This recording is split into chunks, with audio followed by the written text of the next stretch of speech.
Sir Siddaramaiah MUDA case ಅಂದ್ಬಿಟ್ಟಂಗೆ sir ಸಿಬಿಐಗೆ ಆದೇಶ ಒಂದೇ ಕಾಯ್ದಿದೆ ಸರ್ ಹೈಕೋರ್ಟ್ ಸರ್.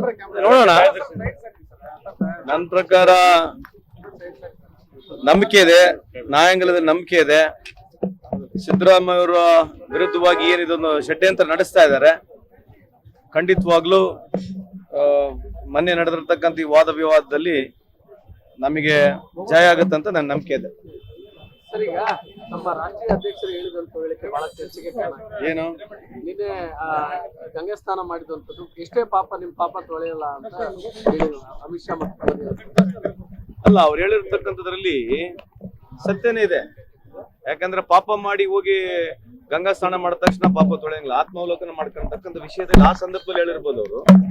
ಸೊ ಪಾಪ ಏನಂತಂದ್ರೆ ಈ ದೇಶದ ಆರ್ಥಿಕ ವ್ಯವಸ್ಥೆಯನ್ನ ಮೂಲೆಗುಂಪಾಗಿರ್ತಕ್ಕಂಥದ್ದು 50% ಈ ದೇಶದಲ್ಲಿ ಇರ್ತಕ್ಕಂಥ ವೆಲ್ತ್, 50% ಇರ್ತಕ್ಕಂಥ ಈ ದೇಶದ ಆಸ್ತಿ ಕೇವಲ 1% ಜನರಿಗೆ ಹೋಗಿದೆ. ಕಾರಣ ಯಾರು?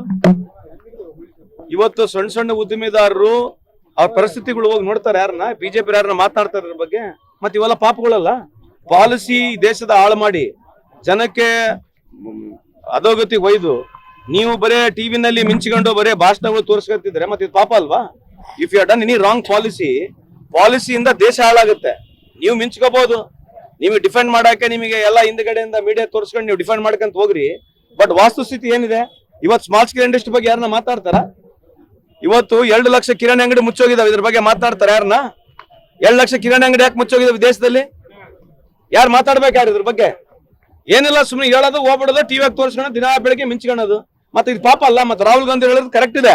ನೀವೇನ್ ಪಾಪ ಮಾಡಿದಿರಿ? ಖರ್ಗೆ ಅವ್ರ ಸಾಹೇಬ್ರು ಏನ್ ಹೇಳಿದ್ದಾರೆ, ಈ ಪಾಪ ನೀವೇನ್ ಮಾಡಿದ್ರೆ ಅದು ಪಾಪ ಹಿಂದೆ ಬಂದೇ ಬರ್ತತೆ. ಪಾಪ ಮಾಫಿ ಆಗಲ್ಲ ರೀ, ಪಾಪ ಮಾಫಿ ಆಗಲ್ಲ. ಯಾಕಂದ್ರೆ ಈ ದೇಶಕ್ಕೆ ಅವ್ರು ಮಾಡಿರ್ತಕ್ಕಂಥದ್ದು ಏನಿದೆ, ಇನ್ನೊಂದು 2 ವರ್ಷ ತಡ್ರಿ, ಗೊತ್ತಾಗತ್ತೆ. ಅದೇ ಹೇಳ್ತಾ ಇದೀವಲ್ಲ.